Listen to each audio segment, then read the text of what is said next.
Hello everybody and welcome. In this video I am going to show you how to pair your earbud Cellularline FLICK with your MacBook.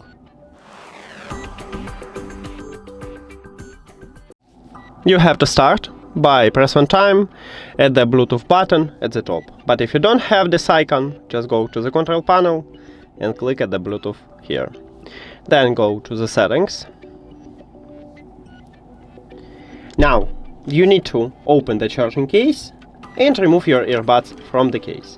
Your earbuds enter to pairing mode automatically, you know it by the LED light blinking red and blue, but if it do not connect it with another devices. If your earbuds connected with another device, you need to or disconnect or unpair it.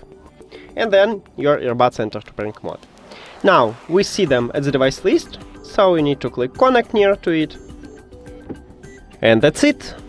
Thank you for watching this video. If you found it helpful, please consider subscribing to the channel and leave the like on the video. See you later!